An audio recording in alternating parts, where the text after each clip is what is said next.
Si vous savez faire marcher un lave-linge, vous savez faire marcher un micro-ordinateur aussi puissant et performant qu'un compact. 1, vous choisissez votre programme.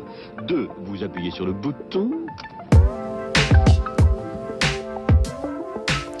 Cette intro, elle est terriblement misogyne et représente bien les années 90. On peut dire qu'on a fait du chemin. Salut tout le monde, on se retrouve aujourd'hui pour cette dernière vidéo de l'année et j'en profite donc pour vous souhaiter de bonnes fêtes à tous. En attendant, pour moi, les fêtes, vous l'entendez peut-être, ça résonne un petit peu, mon setup est différent. On peut dire que je suis un SSF, sans setup fixe. La blague est valide. Et pour les fêtes de Noël, quoi de mieux que la couleur rouge? C'est pour ça que j'ai décidé de parler d'une carte graphique, ou plutôt une génération de cartes graphiques d'ATI. Dernièrement, j'avais fait la génération de cartes graphiques Nvidia qui est considérée comme étant la pire. Je me suis donc dit que ça pourrait être sympa de faire la même chose pour les cartes graphiques venant d'ATI AMD. D'ailleurs, la vidéo sur Nvidia, elle était très sympa. Je vous mets la miniature ici et le lien dans la description. N'hésitez pas à aller voir ce que ça donne. Et donc, cette génération souvent considérée comme la pire du côté d'ATI AMD, il s'agit des cartes Radeon HD 2000 qui sont sorties en 2007. D'ailleurs, il s'agit de la toute première génération de Radeon qui ont eu droit à la dénomination HD. Bref, la pire génération des cartes graphiques ATI AMD, on en parle juste après la sponsor.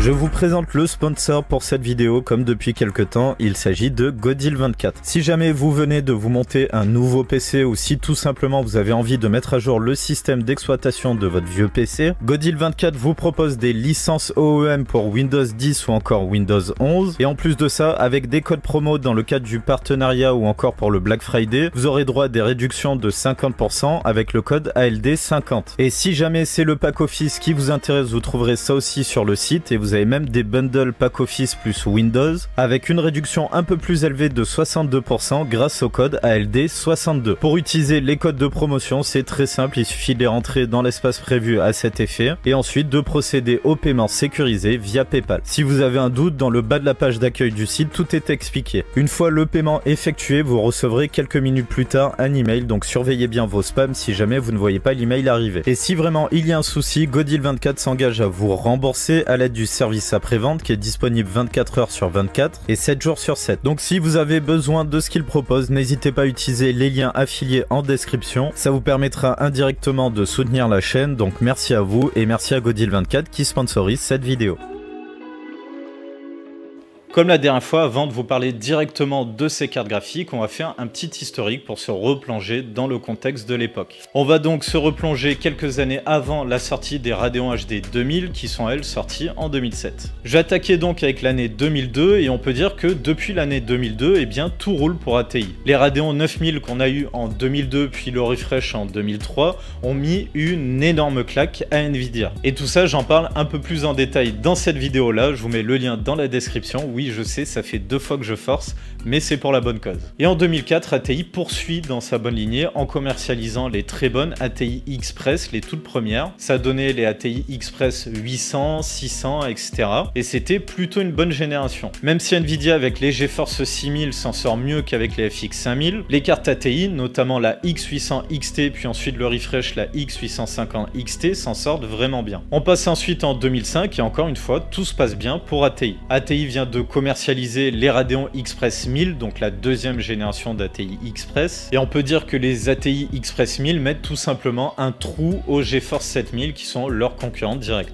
Et d'ailleurs, que ce soit les GeForce 7000 ou les Express 1000, c'est une génération de cartes que j'ai beaucoup traité sur la chaîne. J'ai fait plusieurs tests qui les opposaient, donc n'hésitez pas à jeter un coup d'œil là aussi. Et d'ailleurs, pendant l'année 2006, on a quelque chose de très important qui arrive pour ATI, il s'agit du rachat par AMD. Et AMD, même s'ils ont racheté la marque, eh bien ils décide de conserver l'appellation ATI Radeon pour les cartes graphiques. L'appellation Radeon existe encore toujours. En revanche, ATI a désormais disparu. Maintenant, elles sont siglées AMD Radeon. Bref, à ce moment-là, malgré le rachat, eh bien finalement, tout va bien pour les cartes Radeon. Tout se passe parfaitement bien.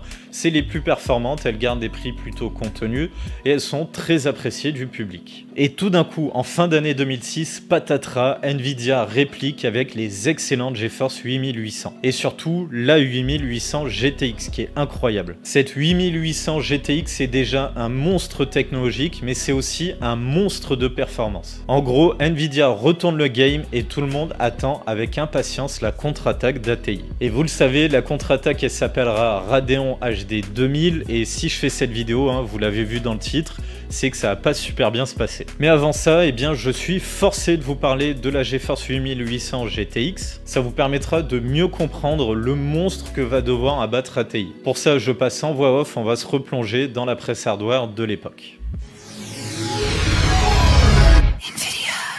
Pour se rappeler un petit peu la sortie de la GeForce 8800 GTX, on se replace dans le contexte de l'époque avec le test de Hardware.fr. Hardware.fr nous rappelle qu'on est sur le premier GPU DirectX 10. Les premiers sur cette version-là, ça a été Nvidia. Ce qui est intéressant aussi, c'est ce petit passage, donc là c'est une petite aparté, c'est qu'il se demande combien de pipelines finalement on avait sur cette carte graphique-là. Juste pour rappel, anciennement on appelait ça des pixel pipelines. Et il se pose la question avec 128 pipelines, mais en réalité c'est 128 cœur CUDA, ce qui n'est pas tout à fait équivalent. Bref, je trouve que c'est intéressant parce qu'à l'époque, on ne savait pas comment prendre les micro-architectures unifiées et les unités de calcul telles que CUDA ou Stream. Bref, tout ça pour dire que cette carte, finalement, elle apporte énormément de nouveautés technologiques. Déjà DirectX 10, comme je viens de le dire, mais aussi la technologie CUDA, qui est une énorme avancée pour les cartes Nvidia. Que ce soit pour de l'utilisation grand public ou encore plutôt pro avec du GPU qui est vraiment efficace avec cette carte-là. Ici, on retrouve les caractéristiques techniques de la 8800 GTX et vraiment ATI va avoir du grain à moudre, surtout au niveau de la mémoire. On a une carte qui a 768 mégas de mémoire et c'est vraiment énorme parce qu'à l'époque on était plutôt sur le standard des 512 mégas de mémoire. Et ça c'est surtout très intéressant pour faire du multi-GPU parce que c'était principalement la mémoire qui bloquait. Parce qu'en multi-GPU, bien entendu, on allait chercher des plus grosses définitions et donc on avait besoin de plus de mémoire. Et il faut savoir que sa petite sœur, la 8800 GTS, elle n'est pas en reste non plus avec 620 mégas de mémoire. Pour là, je vais pas spécialement m'étaler dessus, mais il faut quand même comprendre qu'on est sur une énorme avancée technologique, plus que simplement la RAM ou encore le GPU. L'arrivée de CUDA permet un énorme bond en avant pour ces cartes-là et ça se vérifie au niveau des performances. Pour gagner du temps, je m'attarde seulement sur le récapitulatif des performances. Et vraiment c'est juste incroyable. Si on prend la 8800 GTX qui est le porte-étendard des GeForce 8000 avec 172 images par seconde en moyenne, en tout cas sur la définition 1600 par 1200, cette carte c'est pas compliqué, elle fait 72% de performance en plus face à la 7900 GTX. Et là où c'est impressionnant, c'est si on compare avec la 7900 GTX qui est la plus performante du côté d'Nvidia en mono GPU de la génération précédente, on se rend compte que la 8800 GTX elle fait 72% de performance en plus, c'est juste incroyable. Et si on compare avec la carte graphique mono GPU la plus performante de la génération précédente tout court, il s'agit de la ATI X 1950 XTX et on voit qu'on a là aussi un énorme bond en avant en termes de performance, c'est vraiment impressionnant. Et cet énorme gap de performance va vraiment mettre la pression à ATI pour qu'ils sortent une carte très performante. Surtout qu'ils vont mettre du temps à la sortir, vous allez voir ça juste après. Le décor est planté, il est temps de vous parler de ce qu'a prévu AMD concernant les Radeon HD 2000.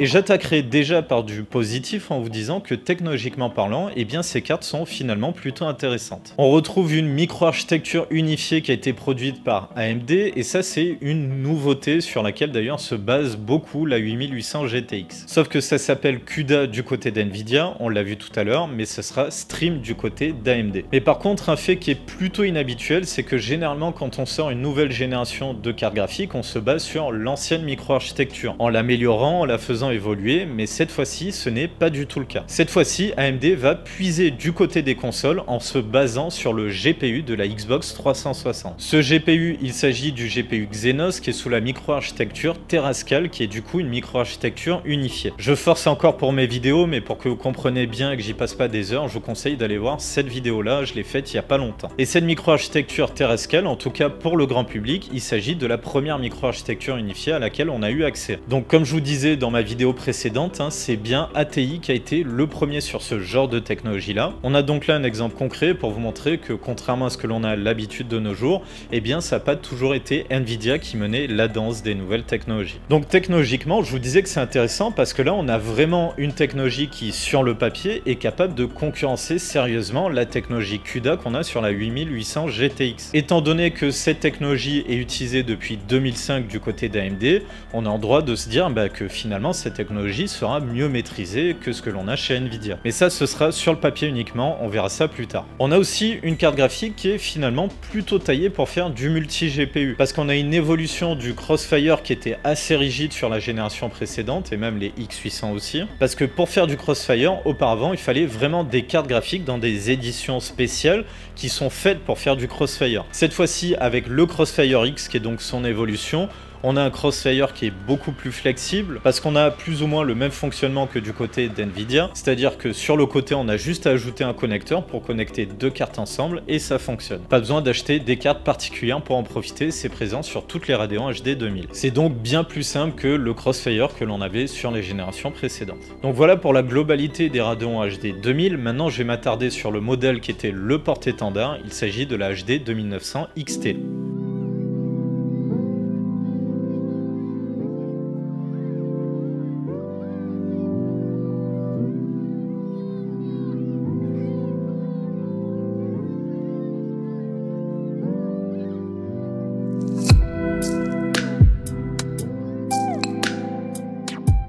Et un petit peu comme pour les FX 5000, eh bien le premier défaut de cette carte, c'est qu'elle est sortie trop tard, beaucoup trop tard. Elle sort avec 6 mois de retard, donc c'est plus ou moins la même durée de retard qu'avait Nvidia à l'époque avec les FX 5000 et qui lui a fait très mal. Et 6 mois à l'époque, c'est énormément de temps, le hardware évoluait très vite, même si ça évolue encore vite aujourd'hui, ça évoluait beaucoup plus vite à l'époque. On s'attendait donc à avoir une carte qui allait manger tout cru la 8800 GTX. Après tout, c'est un minimum pour le fabricant qui a le podium des performances sur la génération précédente, pour les cartes mono GPU en tout cas, eh bien on s'attend qu'ils en fassent de même, voire mieux sur cette génération-là. Et en vérité, cette carte elle est sortie tellement tard que du côté d'Nvidia, ils ont déjà sorti ce qu'on pourrait presque considérer comme un refresh.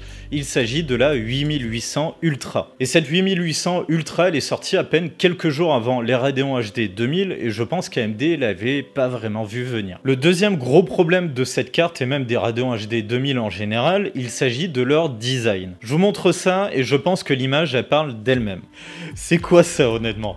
Qu'est-ce que c'est que cette putain de faute de goût, sérieux? Pourquoi, mais pourquoi avoir mis des flammes complètement jackies sur cette carte? C'est digne de votre tonton bof que vous allez sûrement voir pour votre repas du Nouvel An ou encore de Noël, qui a la fâcheuse habitude de tuner sa vieille Renault 19. Et je vous rassure, en 2007, avoir des motifs à flammes comme ça, c'était déjà complètement ringard. Bref, c'est juste une énorme faute de goût, vraiment ils auraient pu bien mieux faire. Et concernant la forme de la carte graphique, et bien finalement elle me rappelle énormément la 8800 GTX. Et d'ailleurs, tant qu'on est sur le design, on va forcément parler du design du refroidissement. Vous le voyez, on est sur une carte blower, donc très semblable là aussi à celui de la 8800 GTX. Et ça, c'est uniquement en apparence, du moins pour la coque en plastique. Pour le reste, ça n'a pas grand chose à voir. Au cœur de ce blower, on retrouve un échangeur qui est entièrement en cuivre et qui est d'ailleurs très lourd. Mais ça, c'est vraiment plutôt une bonne chose finalement. Les refroidissements full cuivre, c'est quand même plus performant. Le refroidissement est donc plutôt pas mal, mais en réalité, c'est pas du luxe, mais ça va surtout apporter un défaut, j'en parlerai un peu plus tard. Concernant son GPU, il s'agit d'un GPU R600 et comme je disais tout à l'heure, on est donc sous la microarchitecture Terascal. C'est donc la microarchitecture directement tirée de la Xbox 360. Ce GPU, il est gravé en 80 nanomètres, ce qui est plutôt pas mal parce qu'à l'époque, Nvidia est en 90 nanomètres et le tout est cadencé à 742 MHz. On a donc sur le papier en tout cas un GPU qui est plutôt pas mal pour venir concurrencer les cartes d'Nvidia. Concernant la mémoire, elle embarque 512 mégas, là où la concurrence a fait le choix d'être sur 768 mégas. Et j'ai pas précisé, mais on est sur de la GDDR3. De la GDDR3, alors que sur la génération précédente, on était sur la GDDR4. Elle est passée où la GDDR4 qu'on avait sur la 1950 XTX? Bref, je sais pas et je crois pas qu'on ait eu d'explication à ce sujet-là. Mais même si on a une mémoire avec une fréquence moins élevée, on a un bus mémoire qui est doublé par rapport à la génération précédente. C'est-à-dire qu'au lieu lieu d'avoir un bus mémoire sur 256 bits, on en a un sur 512. Et ça c'est plutôt pas mal en général, surtout pour les grosses définitions ou encore avec les filtres lourds tels que l'anti-aliasing. Donc là je fais un point sur les caractéristiques techniques de cette carte et sur le papier finalement, eh bien ça a l'air plutôt correct. On a une carte qui a de nombreux atouts et en théorie ça devrait suffire pour être un sérieux concurrent aux cartes d'NVIDIA. Et maintenant on passe à la pratique et vous allez voir que c'est là que ça coince. Pour la HD 2900 XT, je me base encore une fois sur le site Hardware.fr, on va voir ce qu'ils nous disent dans le test. Ils attaquent le test déjà comme ça, après de longs mois d'attente, et ça je suis totalement d'accord parce que cette carte on l'a attendue vraiment longtemps. Ils soulignent aussi qu'on est sur la première puce DirectX 10 du côté d'AMD, donc ça c'est plutôt pas mal. Et d'ailleurs c'est intéressant parce qu'ils parlent déjà d'AMD, alors que AMD, même s'ils viennent de racheter ATI, ils utilisent encore l'appellation ATI. Et du côté d'Hardware.fr, ils ont fait le choix d'appeler ça des cartes AMD, pourquoi pas, c'est pas faux en même temps. Ensuite, c'est intéressant, ils parlent eux aussi du GPU de la Xbox 360 en expliquant qu'on a deux micro-architectures qui se sont côtoyées avec les cartes graphiques Radeon de génération précédente, les R500, et l'architecture Xenos qui équipe la 360. Alors oui et non, parce que en réalité Xenos c'est quand même une évolution de la micro-architecture des R500. Il y a quand même une évolution majeure de la micro-architecture et on n'est plus exactement sur la même chose. Donc ils nous refont tout un blabla sur les micro-architectures unifiées, nous expliquant qu'on est donc sur une micro-architecture unifiée, avec un petit rappel avec les stream processeurs et un petit schéma de principe de la micro-architecture. C'est intéressant de voir dans les tests qu'on ait de la vulgarisation, notamment sur les micro-architectures, parce que ça permet de comprendre qu'à l'époque, on est malgré tout, même du côté d'ATI, face à une énorme révolution avec l'arrivée des micro-architectures unifiées. Même si du côté d'ATI, ça a commencé avant NVIDIA, précisément en 2005, étant donné que pour Xenos, ATI a commencé à faire une micro-architecture unifiée pour la sortie de la Xbox 360. Ce qui confirme vraiment ce que je disais dans une précédente vidéo, que les premiers là-dessus, notamment avec la technologie Stream, et surtout ça montre que NVIDIA a répondu à ATI avec CUDA pour essayer de contrer la micro-architecture unifiée et les stream processors d'ATI. Donc technologiquement, on a une carte qui est quand même intéressante et surtout qui permet une énorme avancée. Maintenant, on va attaquer finalement les points qui fâchent en commençant par la consommation. Et vous le voyez, la HD 2900 XT est clairement la carte qui consomme le plus, même plus que la 8800 Ultra, qui est une sorte de refresh de la 8800 GTX, en venant booster les performances et donc aussi la consommation de cette 8800 GTX. On a donc une 8800 Ultra qui consomme en charge jusqu'à 335 watts, ce qui était énorme à l'époque, et ATI au calme arrive avec la 2900 XT avec encore plus de consommation, avec 346 watts mesurés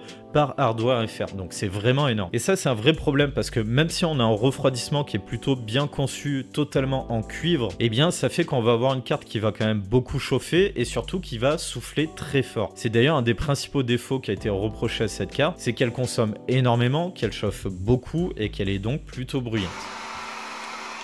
Турбина очень шумная на самом деле.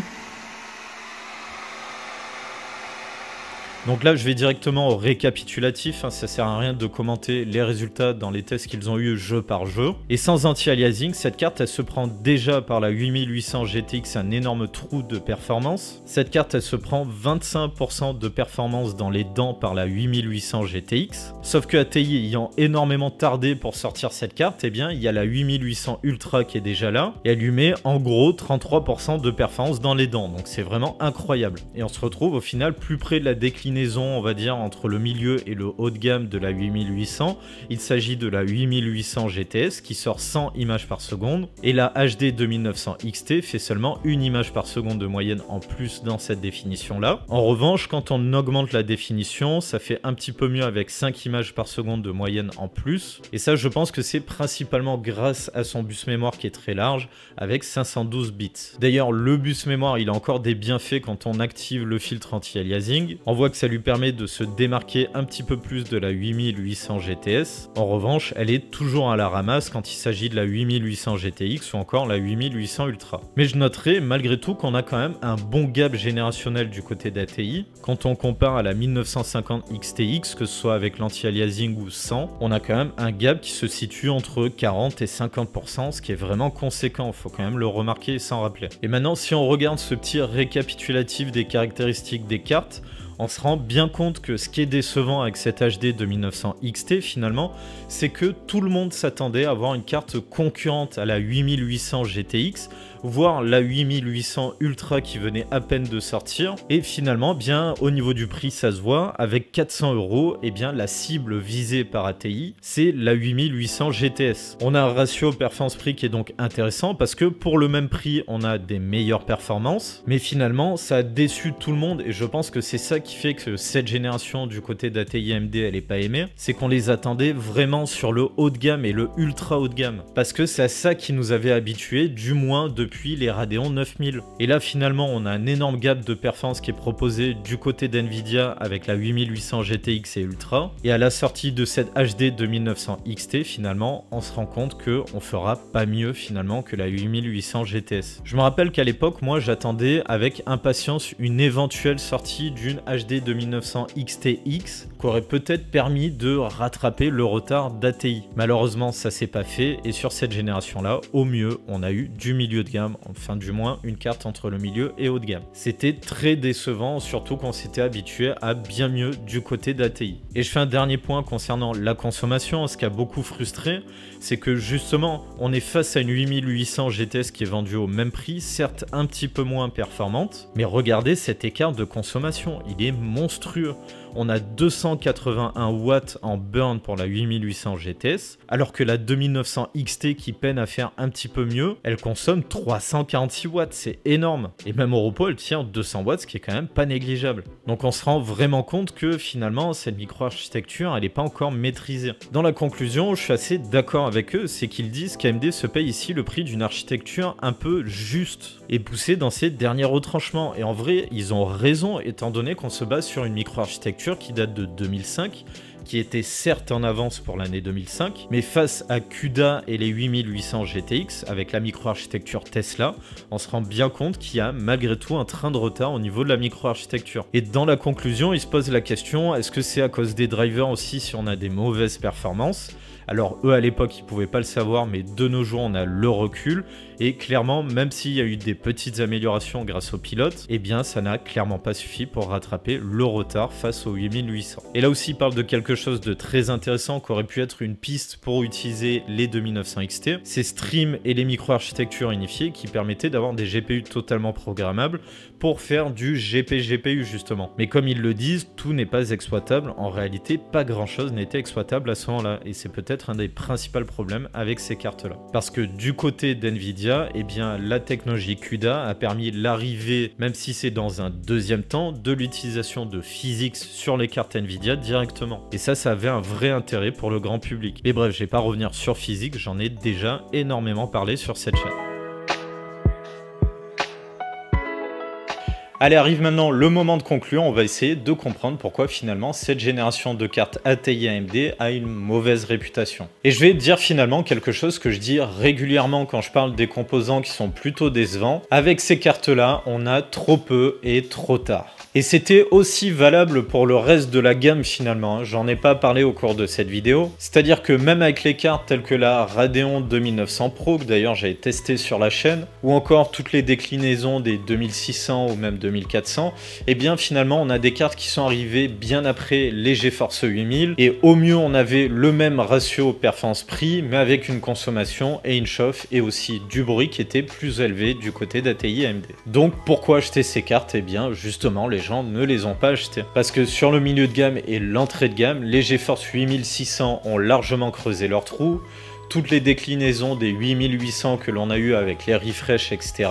Et même sur vraiment l'entrée de gamme, la 8500 avait déjà trouvé son public. Et maintenant, je vais revenir sur la 2900 XT parce que c'est tout simplement le porte-étendard de cette génération-là. Et comme je l'ai dit, elle est sortie trop tard, beaucoup trop tard. La 8800 Ultra était déjà là. Et surtout, tout le monde s'attendait à une carte capable au moins de concurrencer la 8800 GTX. Et ce, autant au niveau technologique, AMD avait énormément communiqué sur les stream processors, les micro-architectures unifiées, et tout ce qu'il était possible de faire avec cette carte-là, mais elle était aussi très attendue au niveau des performances. Et on sera finalement déçu parce que, encore une fois, trop tard et trop peu. Cette carte, on l'a vu, elle est capable de faire à peine mieux que la 8800 GTS, mais au prix d'une consommation génération d'une chauffe et d'un bruit qui était démesuré face à la 8800 GTS. Et pour le peu d'écart de performance qu'il y avait, je sais pas vous, mais moi personnellement, je préfère avoir du silence. Après, heureusement, au niveau du prix, ils se sont alignés sur le prix de la 8800 GTS, mais avec quand même des défauts majeurs sur cette carte-là, notamment la consommation, la chauffe et le bruit, je me répète. Et ça, c'est quand même très problématique. Mais surtout, les gens voulaient vraiment une carte qui soit capable de se positionner sur le haut de gamme. Et clairement, le gain de performance, il est vraiment insuffisant pour faire trembler Nvidia avec cette génération-là. Et je parlerai même pas du design qui est un petit peu la cacahuète sur le tas de merde et qui vient tout simplement tout gâcher. Bref, vraiment le design, je vous le montre encore une fois, mais j'en parlerai pas, il a pas besoin de commentaires. Et un autre problème qui est un petit peu plus sournois, même si AMD va vite corriger le truc et rassurer tout le monde, c'est que on est sur la toute première génération de Radeon après le rachat d'AMD. Et ça avait commencé à entamer une perte de confiance sur ce qu'était capable de proposer AMD en termes de carte graphique. Heureusement, ça a été vite corrigé, surtout avec les excellentes Radeon HD 4000 et ensuite les Radeon HD 5000 qui étaient vraiment très bonnes aussi. De toute manière, globalement, les Radeon HD, ça a toujours été plutôt des bonnes cartes, à part pour les HD 2000 et les HD 3000 qui étaient quand même mieux, mais ça restait plutôt moyen. Après, il faut quand même relativiser. Pourquoi ces cartes graphiques-là, finalement, elles ont été plutôt boudées, pas spécialement aimées? Eh bien, c'est principalement par rapport à ce qu'a fait la concurrence. Si je reprends les résultats des tests faits par Hardware.fr, on a finalement un gap de performance générationnel qui est quand même très bon avec ces cartes-là. Je vous rappelle juste que la Radeon HD 2900 XT, elle fait entre 40 et 50% de performance en plus par rapport à la Radeon X 1950 XTX, et c'est quand même vraiment pas mal. Mais du côté d'Nvidia, eh bien, ils ont proposé un gap de performance mais qui est monstrueux, mais vraiment monstrueux. Si on prend ce qu'était capable de faire la 7900 GTX, qui était la plus performante mono GPU de la génération précédente, la 8800 GTX offre entre 70 et 80% de performance en plus. Et c'est un vrai gap de performance, c'est pas avec en dessous, écrit en petit, avec le DLSS activé. Là, on est vraiment sur de la performance brute, sans parler de l'apport technologique de CUDA, qui a même permis de faire tourner physique sur les cartes graphiques Nvidia. Et ça, c'est une application concrète de la technologie des microarchitectures unifiées, et surtout d'avoir des microarchitectures qui sont entièrement programmables,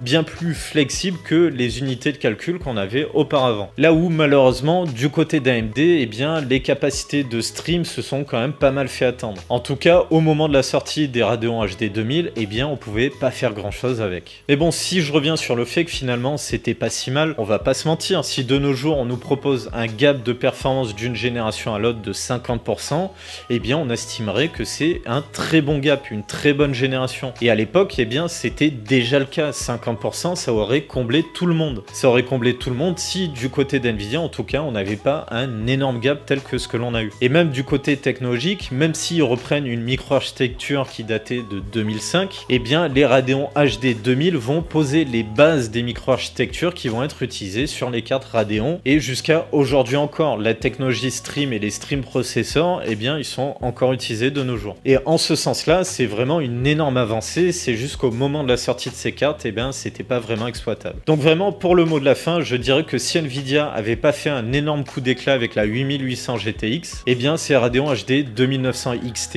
elles auraient été grandement appréciées. Malheureusement, les GeForce 8000 étaient là et elles ont éclipsé les Radeon HD 2000. Allez, on arrive à la fin de cette vidéo. À l'origine, j'avais pas prévu de la faire. Vous le voyez, je suis absolument pas chez moi. Je suis complètement dans un setup de fortune. Mais je voulais absolument sortir une dernière vidéo pour cette fin d'année pour pouvoir vous souhaiter une bonne fête à tout le monde et un énorme merci. Parce que, encore une fois, cette année, la chaîne a énormément grandi. On se rapproche petit à petit des 10 000 abonnés et vraiment, je peux que vous remercier à vous tous qui me suivez. Donc voilà, je vous souhaite à tous un joyeux Noël et une excellente année 2024. Et bien sûr, si la vidéo vous a plu, n'oubliez pas de mettre le pouce en l'air ou encore de vous abonner si vous ne l'avez pas déjà fait. Dans la description, vous trouverez le lien vers quelques vidéos précédentes qui vous aideront sûrement à mieux comprendre celle-ci, donc n'hésitez pas à les voir. Vous trouverez aussi le lien Linktree pour les réseaux sociaux, la boîte mail, le Discord, etc., etc. Vous connaissez. Je vous mets aussi, comme d'habitude, le lien vers le forum overclockingpc.eu. Je me répète, mais c'est un forum très actif. Ils font des news et ils parlent de la chaîne, donc n'hésitez pas à aller voir. Bref, on arrive à la fin. Encore une fois, passez de bonnes fêtes, prenez soin de vous et on se retrouve dans la prochaine vidéo.